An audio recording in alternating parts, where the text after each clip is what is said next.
नमः संस्कृताय संस्कृत ज्ञान चैनल में आप सभी का हार्दिक स्वागत है। मैं राधा चतुर्वेदी आज आपके लिए इस वीडियो में उपसर्ग प्रकरण लेकर आई हूँ। तो समझते हैं कि संस्कृत में उपसर्गः शब्द का क्या अर्थ होता है, उपसर्ग का प्रयोग कहाँ किया जाता है और उपसर्ग के प्रयोग से किस प्रकार से शब्दों के अर्थ में परिवर्तन करके नए शब्द बनाए जाते हैं और संस्कृत में कुल उपसर्गों की संख्या कितनी होती है, ये सभी इस वीडियो में देखेंगे। तो चलिए आज का जो हमारा टॉपिक है उपसर्गः, इसका जो अर्थ है, परिभाषा है, वह हम प्रारंभ करते हैं। उपसर्ग की परिभाषा इस प्रकार से है कि धातु से पहले उपसर्गों को जोड़कर हम नए क्रियापदों का निर्माण करते हैं। उपसर्गों की कुल संख्या संस्कृत में 22 है। यानी हमने ये जाना कि संस्कृत में उपसर्गों की संख्या जो है वह 22 है। आगे देखते हैं कि किस प्रकार से इनका प्रयोग किया जाता है। प्रयोग से पहले एक बार ये भी देख लेते हैं कि जो संस्कृत की संख्या 22 बताई गई है वह 22 उपसर्ग कौन कौन से हैं। पहला प्र, दूसरा परा, तीसरा अप, चौथा सम, पांचवा अनु, छठवां अब, सातवां निर, आठवां निस, नौवां दुर, 10वां दुष, 11वां वी, 12वां आंग, 13वां उपसर्ग नी, अधि, अपि, अति, सु, उत, अभि, प्रति, परि और उप। इस प्रकार से ये संख्या 22 हो गई। 22 प्रकार के उपसर्गों का प्रयोग संस्कृत में किया जाता है। उपसर्ग के प्रयोग से क्या होता है कि धातु के अर्थ में परिवर्तन किया जाता है। उपसर्ग से क्या हो जाता है, जो मूल धातु होती है उस धातु के अर्थ में परिवर्तन कर दिया जाता है।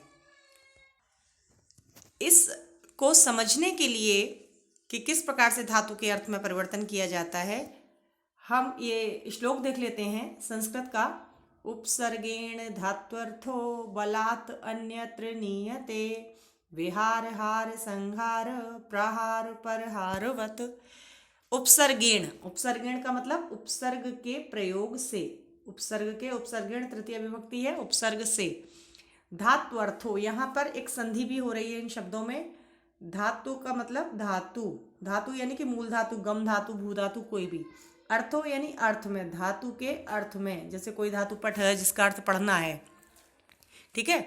धातु के अर्थ, अर्थो माने अर्थ का, बलात् अर्थ को बलपूर्वक, अन्यत्र नियते कहीं और ले जाया जाता है, यानी मूल धातु का जो अर्थ है उस अर्थ में परिवर्तन कर दिया जाता है।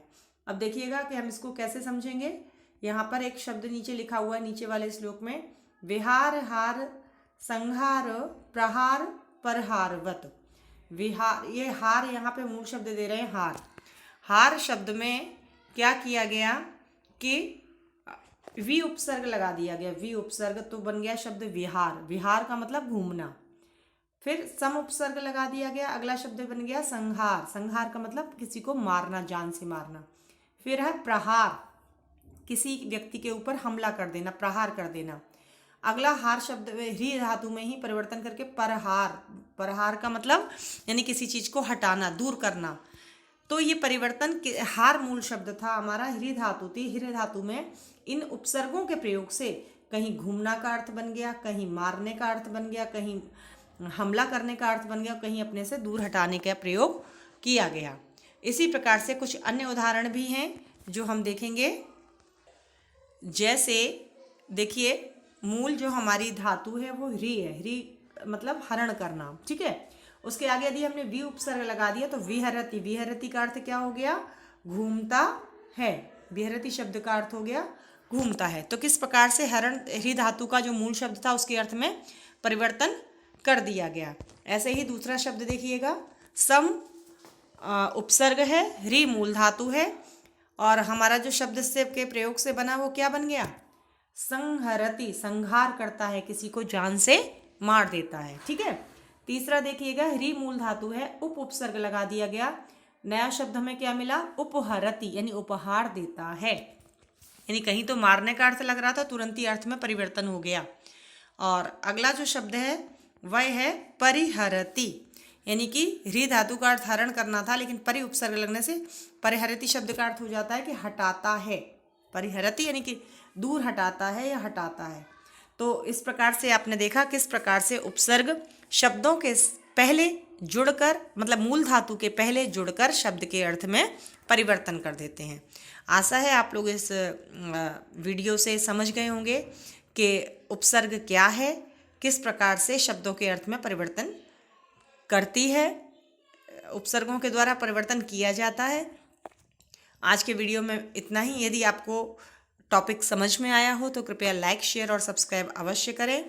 मिलेंगे अगले वीडियो में, तब तक के लिए नमः संस्कृताय।